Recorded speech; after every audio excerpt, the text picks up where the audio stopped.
Hello, my name is Doug Davison, and I'm going to show you the Fantasy Grounds spell templates that we just released as part of the FG Art Pack subscription, or you can buy the DLC individually on our website or on Steam.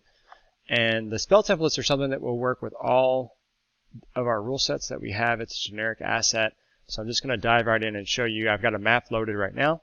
I'm going to open up my assets window and go to images, and I could search for I could step through page after page and look for my folder, or I could just do FG spell templates, search for it here, and then I'm going to go back up to the top folder. So here I've got brushes, and I'll show you what's in there, just a few different brushes here. We'll show that in a second. And they also have decorations, and under decorations I have a number of different spells. So these spells, out of the box, you could just drag them over and they will automatically resize to any map that has a grid, and it knows the relative size. So a darkness 15-foot radius, I can drop it on the map, and there I've got the image. If you want finer control over it, you could unlock your image, go to the lock button, go to your layers, select it, and now I can move it around wherever I want. Or another thing you could do is you could say, all right, say Flame Strike, for instance, you could drag it into this window, and then you click where you want the center point to be. So if I want the center point to be here, I could just click there. And now I can use the arrow keys to move it around if I want, or I can drag it around however I'd like. If for some reason my version of Flame Strike is different than a 10-foot radius, I can drag on the control handles here to resize it and then locate it. It'll automatically draw underneath the templates, or underneath the tokens. So you've got that going for you. Let's see. So we have a couple different spells here. I'll just kind of show you some of them. Here's a 30-foot radius one. You can drop in. Notice how it basically obscures everything under the map. To reset that, I'll go back to my layers, and then I'll make sure I'm in layer selection mode, not in tile mode. I can select my layer, and I can click on my color picker, and now I can change the opacity of it, or I could even recolor it if I wanted. Like if I don't like this color, if I want it to be a little bit darker blue, for instance, I can make it a dark blue, and then I can change the color there to make it, show up. So, or I could go lighter, for instance, something really light, and dial it back. So now I've got an idea, and I can continue to move it around. I can always change it as long as it's a tile. It'll show up as a new layer. I can move this around however I'd like. I could rotate it, which doesn't make much sense for the ones that are perfectly round, but will come into play for things like color spray, for instance. So let me drop in a color spray as an example. And now I've got a color spray, so if this character casts color spray, let's say this character here cast it, I can rotate it, do it at an angle, rotate it again, do it at that angle. I could flip it as well. I could select the layer, make it in layer select mode. I can flip it this way or that, horizontal, vertical, or rotate it using the controls here. So you got a couple different ways you can rotate it, and again, I can always recolor it or make it a little bit less opaque. All right, so we have Call Lightning is one, for instance, where you may want, this is a 60-foot radius, so it's a huge spell. It's going to take up most of the map. If I drop that on there, it's going to potentially obscure everything. So, while that might be what I want, and I don't want to see the terrain underneath it, then what I could potentially do here is just make sure I select it. I'm in layer select mode, and then just kind of, make it so that you can see it's got a cloud overhead with lightning that's going to be striking down on my players or on my enemies. All right, I'll delete that one. A couple other ones. We have Burning Hands, which is very good. We have a Circle of Death, which might be great for this Lich character that I have. Again, that's one that you probably want to dial back the opacity a bit. There's a Circle of Death effect going on. But you can quickly see how dropping on several of these things will give you some really cool upgrades to your existing combat, especially when you have a lot of wizards and spellcasters throwing spells around and monsters and so forth. It makes it really quite interesting. So here I've got a fog cloud, make it a little bit less foggy. Let's say you wanted to have a fog that matches this sludge color. You could use the color picker and then go over part of the map that you want to grab the color from, and now I've got that color, and now it's a sludge that kind of matches that color. So lots of cool stuff you can do. We have Earthquake, Entangle, cone of cold, great fireball that you could drop somewhere. And also, let me just talk real quickly about, like, let's say I have a hypnotic pattern on the map, and you see how that's going to draw over top of the fireball. You can reassign the order that it draws those by just dragging the layers underneath. It's going to basically draw from the bottom to the top, just like it does in Photoshop. So now I can slide this underneath the other layer. And all of those different layers of colors will blend in. So here I've got a semi-transparent fog cloud, which let's maybe put that up on top. And now you can kind of see, if I zoom in, you can see the hypnotic pattern underneath the fog cloud. And I can actually then grab the hypnotic pattern and maybe make that a little bit transparent as well.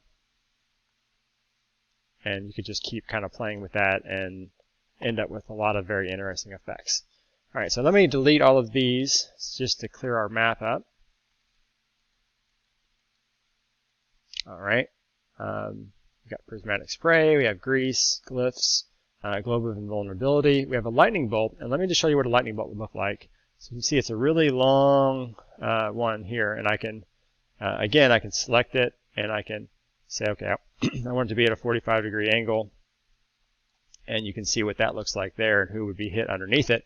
If you want a little bit finer control and you don't want to just go in a straight line or at 45, you want to go at some other angle, then you can actually adjust the angles here for that particular layer. So it's not 45, it's say 22 degrees, for instance. 20.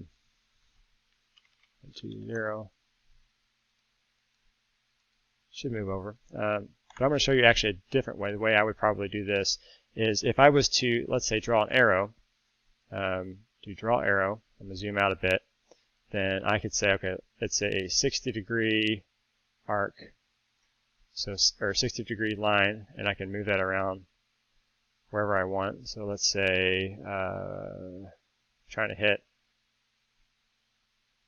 maybe the dragon and this cobalt, winged cobalt here.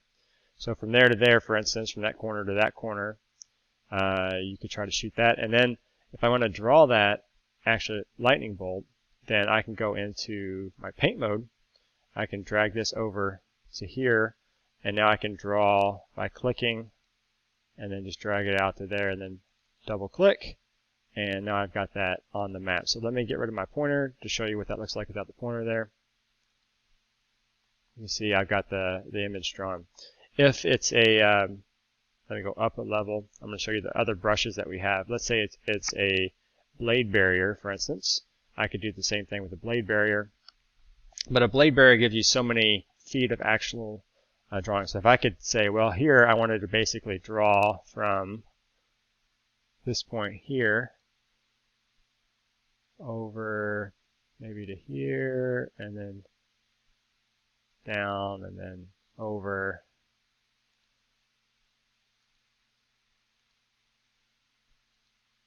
And then, so now I've got a blade barrier that I've basically drawn any way I wanted to. The other way I could do that, and let's do like say a wall of fire this time, just to give a little variety. I could just click and drag my mouse along the pattern that I want it to follow.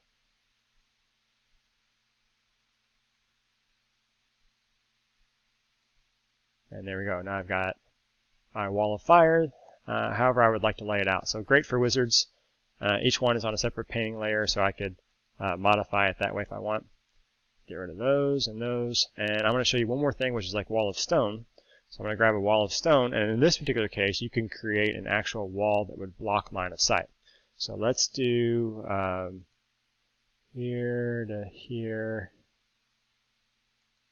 Let's say I'm going to completely wall the lich off from the rest of the combat. Now that I've drawn that, you can see that the player, the lich, can still see this group over here. Can't quite see this player, but can basically see because this wall's not yet blocking line of sight.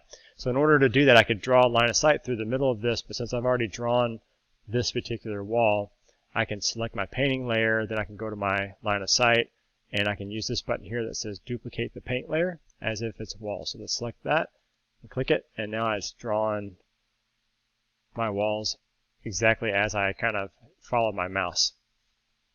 And now, if I'm in play mode, when this player is selected, this player cannot see the Ancient Red Dragon, and they cannot see the Lich. Same thing with Litha. There you go. All right, so if you want to get rid of that, we'll just delete these here. And now when it updates, let's see.